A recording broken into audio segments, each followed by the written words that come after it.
Swept. They got swept. Bradley Beal, Kevin Durant, Devin Booker. Swept. One of the biggest disappointments in NBA history, if not the biggest disappointment in NBA history. Ain't no other way around it. And look, Bradley Beal, you don't need to be mad at Frank Vogel. You need to be mad at Anthony Edwards. That's who you should have took your frustration out, because he's the one that's been telling you what he's going to do to you, and he actually did it.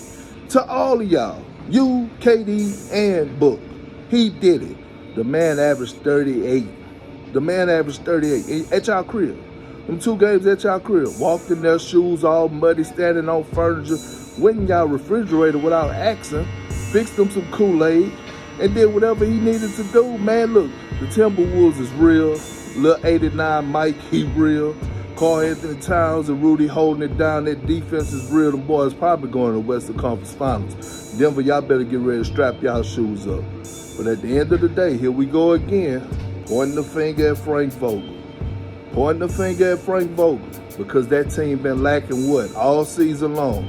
Leadership. They hadn't had one since CP3. And it showed. It showed. But guess who had them? Guess who had a leader?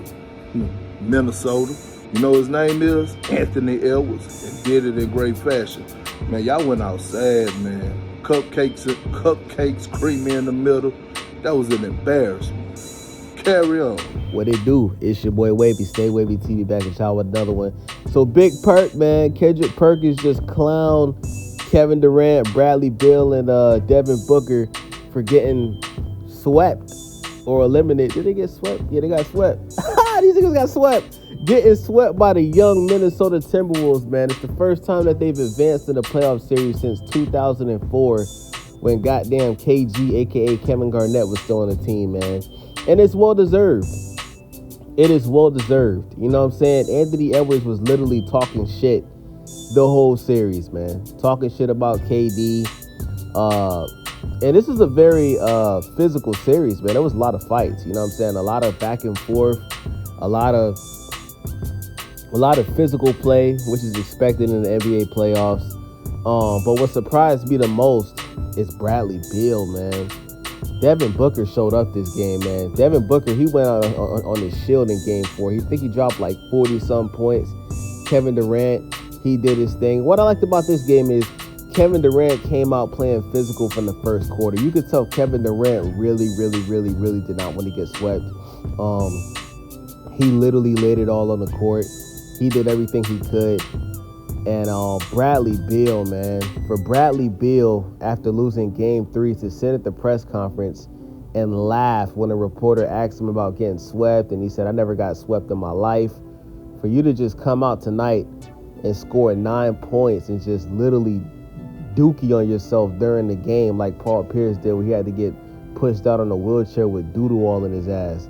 Bradley Beal, bro, you literally shitted on yourself this game. This is disgusting. This is a disgrace. You understand what I'm saying? This is a big 3, man. This might be the most disappointing. Actually, I'm not gonna say that, because I think Brooklyn was worse. But nah, this might be worse than when Brooklyn had KD, James Harden, and who else did they have? And Kyrie. This might be worse. This might be worse. Losing to a team like Minnesota, such a young team, man. Young team. For Anthony Edwards to just put the team on his back. And the number one thing I noticed, man, is their defense was fucking incredible, man. Minnesota's defense was no fucking joke. The Phoenix Suns could not score in the paint on these guys, man. They couldn't score in the paint. Rudy Gobert was doing what he does, showing why he's the multiple defensive player of the year champion, right? These guys just played very tough basketball, man, and Phoenix they didn't have an answer. Now, I will say this. I'll give Phoenix this credit. There was plenty of times where I personally felt like the referees were being biased. I'm going to be honest about that. But Game 4 was a fair game, man. It was a fair game. It was a very winnable game for Phoenix. And they just got outplayed. They just lost to the better team. But you can't have a big 3 like this where you got Bradley Beal, Devin Booker, and Kevin Durant, and you can't win one game? You couldn't win one game? You let Minnesota come in your home arena and just obliterate you like that? This is crazy. And guys, don't be surprised if Kevin Durant requests a trade.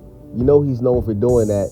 Instead of taking ownership, instead of taking blame for when his teams lose, he's going to do the same thing he did when he was on OKC. He's going to do the same thing he did when he was in Brooklyn. He's going to do the same thing now. Do not be surprised if Kevin Durant requests a trade and he ends up back on the Golden State Warriors. Because remember, Klay Thompson it's a high possibility Klay Thompson is not going to get re-signed by the Golden State Warriors. So don't be surprised if KD tries to request a trade and he ends up back on Golden State. So don't be surprised. Other than that, man, also what pissed me off about Bradley Beal was when he came out the game and his head coach, Frank Vogel, who already is an NBA champion, he won an NBA championship with the Los Angeles Lakers in the bubble. Call it a bubble ring if you want. It's still a championship. The fact that Bradley Beal walked past his head coach, and when his head coach tried to give him a handshake, Bradley Beal just slapped his hand out the way. That was so fucking disrespectful, my nigga. If I was Frank Vogel, I would have ran up in Bradley Beal's face and I would have checked him. I'm not gonna lie, bruh. That is the most disrespectful thing I've seen a player do to their head coach in a long time, man. At the end of the day, man, it ain't the coach's fault that y'all lost. Frank Vogel is known for being a defensive coach. It ain't Frank Vogel's fault y'all lost. The reason why y'all lost is y'all got outplayed by a younger team, and y'all ain't got no goddamn leader on the team. Kevin Durant's not a leader. Bradley Beal's never been a leader. And Devin Booker isn't a leader. Devin Booker's always been a number 2. So that's the issue, man. There's no leadership. There's nobody that's leading the team into the right direction and keeping them boys focused, man. But yeah, man, this is an embarrassment, man. I wouldn't be surprised if this team gets blown up this offseason, because to get swept by such a young team, there's just no excuse for that, man. So let me know what you guys think. It's your boy Wavy, Stay Wavy TV. Thumbs up, leave a comment. I'm out.